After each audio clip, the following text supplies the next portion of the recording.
வணக்கம். இன்றைய முக்கிய செய்திகள்.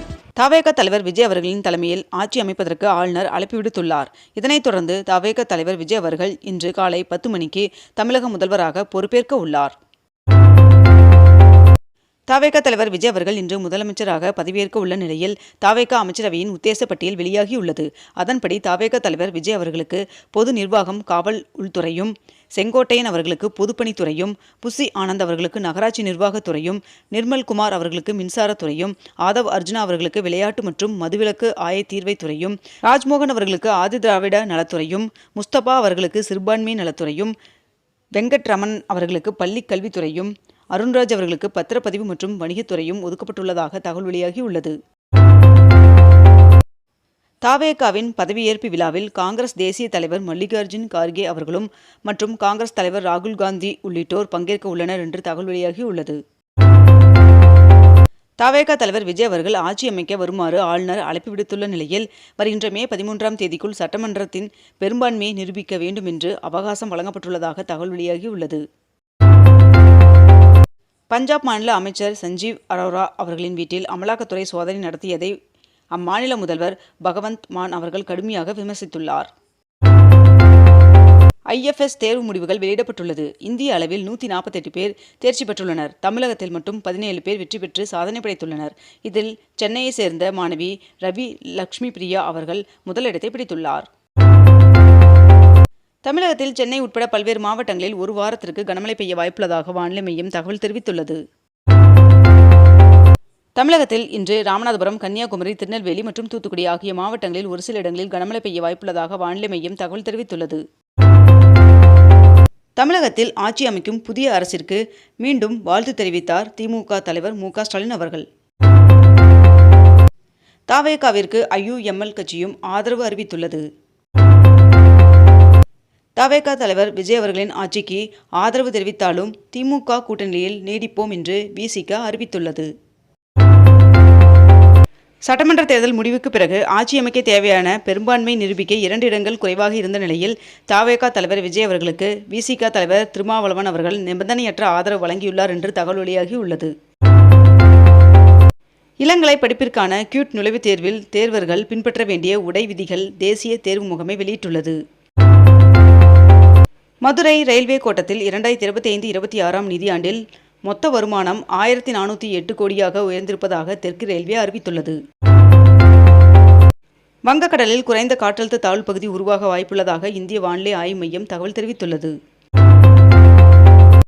நடிகரும் இயக்குனருமான சமுத்திரக்கனி அவர்கள் சட்டசபை தேர்தலில் வெற்றி பெற்றுள்ள தவேக தலைவர் விஜய் அவர்களுக்கு தனது மனமார்ந்த வாழ்த்துக்களை தெரிவித்துள்ளார். ரயில்களில் காத்திருப்பு பட்டியல் டிக்கெட்கள் உறுதியாகுமா என்பதை 94% துல்லியத்துடன் கணிக்கும் புதிய AI தொழில்நுட்பத்தை ரயில்வே அறிமுகப்படுத்துகிறது. மேற்கு வங்க மாநில முதலமைச்சராக சுவேந்த் அதிகாரி அவர்கள் பதவியேற்றார். இந்திய கடற்படையின் அடுத்த தலைமை தளபதியாக வைஸ் அட்மிரல் கிருஷ்ணா சுவாமிநாதன் அவர்கள் நியமிக்கப்பட்டுள்ளார். நாட்டின் முப்படைகளின் புதிய தலைமை தளபதியாக ஓய்வு பெற்ற லெப்டினன்ட் ஜெனரல் NS ராஜசுப்பிரமணியன் அவர்களை நியமித்து ஒன்றிய அரசு அறிவித்துள்ளது. மேட்டூர் அணைக்கு நீர்வரத்து வினாடிக்கு 392 கன அடியிலிருந்து 417 கன அடியாக அதிகரித்துள்ளது. தெற்கு ரயில்வே சென்னையில் 21 புறநகர் ரயில் நிலையங்களில் மின்சார வாகனங்களுக்கான EV பேட்டரி மாற்றும் நிலையங்களை அமைத்துள்ளது. பிரதமர் நரேந்திர மோடி அவர்கள் வருகின்ற மே 11ஆம் தேதி மீண்டும் சோம்நாத் கோவிலுக்கு செல்ல உள்ளதாக தகவல் வெளியாகியுள்ளது. சென்னையில் நேற்று திமுக தலைவர் மு.க. ஸ்டாலின் அவர்களை விசிக தலைவர் திருமாவளவன் அவர்கள் சந்தித்து பேசினார். 12ஆம் வகுப்பு தேர்வு முடிவுகள் வெளியிடப்பட்டுள்ள நிலையில் மாணவர்களுக்கு தவேக தலைவர் விஜய் அவர்கள் வாழ்த்து தெரிவித்துள்ளார்.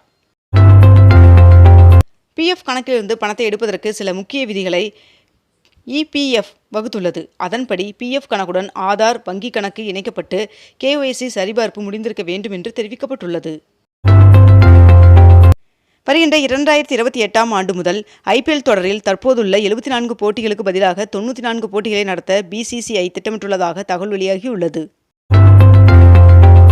தேனி மாவட்டத்திற்கு வருகின்ற மே 15ஆம் தேதி வீரபாண்டி மாரியம்மன் சுவாமி கோவிலின் திருவிழாவையொட்டி வருகின்ற 15ஆம் தேதி உள்ளூர் விடுமுறை அறிவிக்கப்படுவதாக அம்மாவட்ட ஆட்சியர் தெரிவித்துள்ளார். தமிழகத்தில் தவேக ஆட்சி அமைப்பதற்கு தாங்கள் நிபந்தனையற்ற ஆதரவு அளிப்பதாக சிபிஐ கட்சி தெரிவித்துள்ளது. இன்று 12ஆம் வகுப்பு தேர்வு முடிவுகள் வெளியான நிலையில் 2639 பள்ளிகளில் 100% தேர்ச்சி பெற்றுள்ளதாக தகவல் வெளியாகியுள்ளது. 12ஆம் வகுப்பு தற்காலிக மதிப்பெண் சான்றிதழை மே 13ஆம் தேதி முதல் பெறலாம் என்று பள்ளிக் கல்வித்துறை தெரிவித்துள்ளது.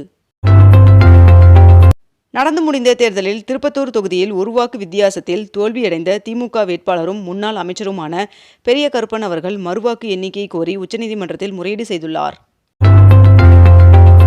ஆளுநரின் அறிவுறுத்தலின்படியே 12ஆம் வகுப்பு தேர்வு முடிவுகள் வெளியிடப்பட்டுள்ளதாக ஆளுநர் மாளிகை அறிவித்துள்ளது. இன்று தமிழகத்தில் 12ஆம் வகுப்பு தேர்வு முடிவுகள் வெளியானது. இந்நிலையில் 12ஆம் வகுப்பு தேர்ச்சி விகிதம் அதிகரித்துள்ளது என்பது மகிழ்ச்சியை அளிக்கிறது என்று அன்பில் மகேஷ் அவர்கள் தெரிவித்துள்ளார். தமிழகத்தில் 12ஆம் வகுப்பு தேர்வு முடிவுகள் வெளியான நிலையில் அதிக தேர்ச்சி பெற்ற மாவட்டங்களில் ஈரோடு மாவட்டம் முதலிடம் பிடித்துள்ளது. அதிமுக பொதுச் செயலாளர் எடப்பாடி பழனிசாமி அவர்கள் தனது கட்சி எம்எல்ஏக்களுடன் அவசர ஆலோசனை நடத்தினார். தவேக கூட்டணியில் இணைந்த காங்கிரஸ் கட்சிக்கு எதிராக நேற்று அண்ணா அறிவாலயத்தில் நடந்த திமுக எம்எல்ஏக்கள் கூட்டத்தில் தீர்மானம் நிறைவேற்றப்பட்டுள்ளது. வருகின்ற மே 14 மற்றும் 15 ஆகிய தேதிகளில் டெல்லியில் நடைபெறும் பிரிக்ஸ் வெளியுறவு அமைச்சர்கள் கூட்டத்தில் பங்கேற்பதற்காக ஈரான் அமைச்சர் இந்தியா வர வாய்ப்புள்ளதாக தகவல் வெளியாகியுள்ளது. 10,000 கிலோமீட்டர் வரை கண்டம் விட்டு கண்டம் பாயும் அக்னி 6 ஏவுகணை வரலாறு படைக்க தயாராக உள்ளது என்று தெரிவிக்கப்பட்டுள்ளது. தமிழகத்தில் 234 தொகுதிகளில் வெற்றி பெற்றவர்களின் பட்டியலை கவர்னரிடம் தமிழக தலைமை தேர்தல் அதிகாரி வழங்கினார். மேற்கு வங்கத்தில் மம்தா பானர்ஜி அவர்கள் முதலமைச்சர் பதவியை ராஜினாமா செய்ய மாட்டேன் என்று கூறிய நிலையில் மேற்கு வங்க அரசவையை ஆளுநர் RN ரவி அவர்கள் கலைத்து நடவடிக்கை மேற்கொண்டுள்ளார். அசாமில் வருகின்ற 12ஆம் தேதி புதிய அரசு பதவியேற்க உள்ளதாக தகவல் வெளியாகியுள்ளது. தமிழ்நாட்டு மக்களின் தீர்ப்பிற்கு மரியாதை கிடைத்தே ஆக வேண்டும் என்று நடிகர் கமல்ஹாசன் அவர்கள் எக்ஸ் தளத்தில் பதிவிட்டுள்ளார். சென்னை சென்ட்ரல் ரயில்வே ஸ்டேஷனில் 223 அதிநவீன கேமராக்கள் பொருத்தும் பணி நடைபெற்று வருவதாக தெரிவிக்கப்பட்டுள்ளது. 22 கேரட் ஆபண தங்கத்தின் விலை ஒரு சவரன் 1,13,200 ரூபாயாகவும் 1 கிராம் 14,150 ரூபாய்க்கும் விற்பனை செய்யப்பட்டு வருகிறது. இதனையடுத்து 1 கிராம் வெள்ளியின் விலை கிராமிற்கு 5 ரூபாய் அதிகரித்து 1 கிராம் வெள்ளி 280 ரூபாய்க்கு விற்பனை செய்யப்பட்டு வருகிறது.